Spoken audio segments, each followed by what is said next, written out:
Ya, Presiden FIFA Gianni Infantino diminta percepat perpindahan federasi Tom Heyi, Martin Paes, dan Ragnar Oratmangun. Vietnam semakin merana, timnas Indonesia dapat angin segar. Dan inilah tiket laga kualifikasi Piala Dunia 2026 ludes, media Vietnam ketakutan.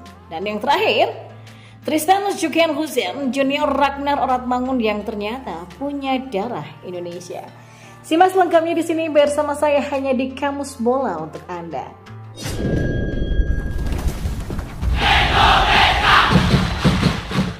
Ya, Presiden FIFA Gianni Infantino diminta untuk mempercepat proses perpindahan federasi Tom Heyi, Martin Paes, dan juga Ragnar Oratmangun. Harapan ini dilontarkan oleh netizen di media sosial yang sangat-sangat berharap Tom Heyi dan juga Martin Paes lalu Ragnar Oratmangun dapat turun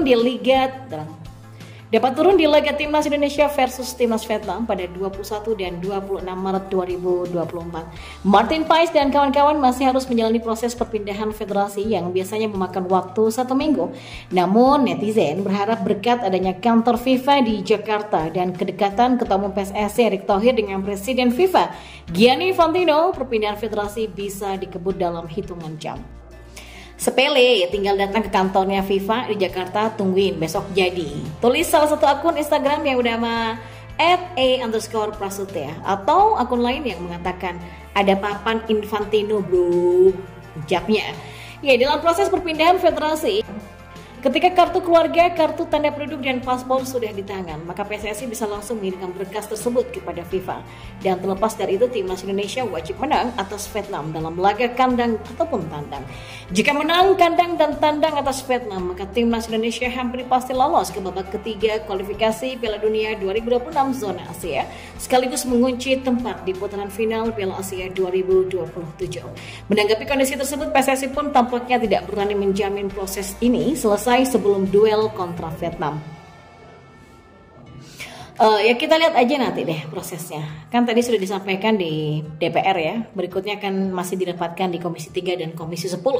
Kata anggota Komite Eksekutif PSSI Arya Sinulinga kepada iNews. Informasi selanjutnya, timnas Indonesia mendapatkan kabar baik menjelang bentrok melawan Vietnam di kualifikasi Piala Dunia 2026. Dua gelandang senior The Golden Star Warriors dikabarkan cedera dan bisa absen. Nama pertama yang berpotensi absen adalah Do Hung Dong. Gelandang berusia 30 tahun ini mengalami cedera ligamen di telapak kakinya. Bahkan kabar ini diketahui dari istri Do Hung Dong. Hal itu disampaikan oleh media Vietnam The Tau 247. Pemain kedua yang disebut bisa absen karena cedera adalah Nguyen Tuan An. Ia bahkan harus menjalani pemulihan sepekan yang lalu. Gelandang berusia 28 tahun ini mengalami cedera lutut. Akibatnya ia harus melewatkan sisa putaran pertama Liga Vietnam. Dua pemain senior yang cedera ini membuat Philippe Petrosier menjadi pusing bukan kepalang. Hal itu karena Vietnam bakal berkumpul pada 12 Maret 2024 untuk menggelar TC. Kita beralih ke informasi yang lainnya. Ya, kekhawatiran media Vietnam tentang laga kualifikasi Piala Dunia 2026 menghadapi timnas Indonesia bukannya tanpa alasan. Jika selama ini yang mereka takutkan adalah skuad Indonesia yang makin mengerikan, kini urusan penjualan tiket pun menjadi horor tersendiri. Khususnya tiket tribun Garuda Atas sudah terjual habis pada pagi hari 3 Maret. Selebihnya hanya ada tiket kelas Garuda Barat dan Stand Timur, serta tiket kelas premium. Hal ini menunjukkan bahwa supporter Indonesia sudah tak sabar untuk menyaksikan persaingan kedua tim. Tulis Soha.vn pada Selasa. Dan seperti diketahui, PSSI juga sudah mulai menjual tiket pertandingan kualifikasi Piala Dunia 2026 antara timnas Indonesia melawan Vietnam. Harga tiket dijual mulai dari Rp100.000 sampai Rp750.000. Ya, laga itu sendiri baru akan digelar pada 21 Maret nanti. Namun menurut laporan, tiket termurah yang berharga Rp100.000 sudah ludes terjual seperti yang ditulis Soha.vn. Kekhawatiran media Vietnam jelas pada kehadiran sekitar 77.000 supporter yang akan memenuhi Gelora Bung Karno pada saat pertandingan digelar. Timnas Vietnam akan bertanding di Stadion Bung Karno yang berkapasitas 77.000 kursi yang dulunya merupakan kandang Timnas Indonesia di Piala AFF 2022. Hal ini menjanjikan suasana yang seru dan banyak tekanan bagi para pemain di bawahnya bimbingan pelatih Petrosier, kata Soha. Ya, memang apa yang disampaikan media Vietnam itu ada benarnya. Sihir Gelora Bung Karno yang terkenal keangkerannya dipastikan akan menjadi tekanan tersendiri bagi Vietnam. Selain itu, perkasanya timnas Indonesia saat ini juga akan menjadi tugas yang berat bagi anak asuh Indosiar untuk mengatasinya. Apalagi mereka punya memori kelam di Piala Asia 2023 dan SEA Games ke-32. Belum lagi absennya beberapa pilar penting Vietnam. Vietnam konon menyiapkan 60 pemain untuk diturunkan di dua ajang kualifikasi Piala Dunia 2026 dan Piala Asia U23 2024 dan dipastikan Indosiar akan memaksimalkan sumber daya yang ada untuk memenuhi target VFF sebab taruhannya adalah jabatan sebagai pelatih timnas Vietnam.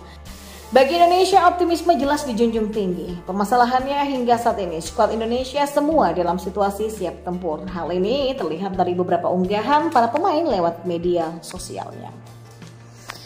Dan informasi yang terakhir, nama Tristan Skenhuizen muncul karena dikabarkan punya darah Indonesia. Informasi ini disebarkan oleh akun Instagram @football.indonesia pada Selasa. Dalam laporan tersebut dikatakan bahwa Tristan Skenhuizen dan dua orang tuanya lahir di Belanda, akan tetapi ayahnya masih punya darah Indonesia. Sebab kakek Tristan Skenhuizen dua-duanya berasal dari Indonesia. Kakeknya itu lahir di Surabaya dan neneknya lahir di Jogja, tulis laporan itu. Menariknya, Tristan Skenhuizen juga punya adik bernama Dean Skenhuizen yang juga meniti karir sebagai pesepak bola. Nah, Tristan Skenhuizen merupakan pemain yang lahir pada 12 Juli 2004. Artinya usianya kini masih sangat muda, yakni 19 tahun. Tristan berposisi sebagai gelandang tengah. Ia punya postur setinggi 178 cm dan punya kaki terkuat di sebelah kiri. Nah, Tristan adalah junior dari Ragnar Oratmangun sebab dirinya sudah bermain di Fortuna Sittard sejak umur 8 tahun. Usianya yang masih muda, Tristan sudah bermain di tim utama Fortuna Sittard. Tapi sayangnya, Tristan Skenhuizen tampil di laga tak resmi atau hanya uji coba.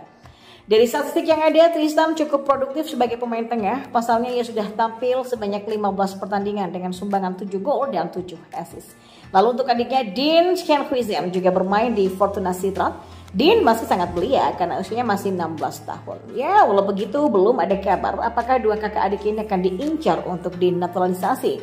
Tapi yang pasti senior Tristan yakni Ragnar Oratmangun kini sedang menjalani proses naturalisasi. Dokumen Ragnar bahkan sudah diterima di DPR dan akan dirapatkan oleh Komisi 3 serta Komisi 10. Dan kalau berjalan dengan lancar, maka ia akan menunggu Kepres untuk diambil sumpah WNI-nya.